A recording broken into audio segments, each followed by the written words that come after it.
Hello and welcome back to our channel. So today in this video we are going to discuss about how you can log out in your WriteSonic app.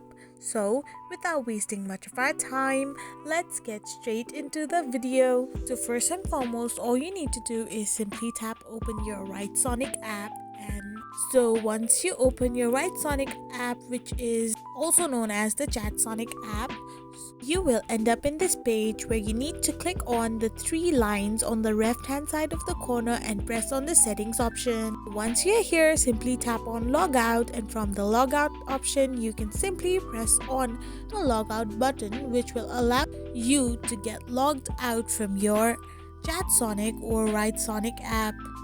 So in this way you can log out from your ChatSonic or your WriteSonic app. I hope you found this video helpful, so don't forget to hit that subscribe button and to give us a thumbs up.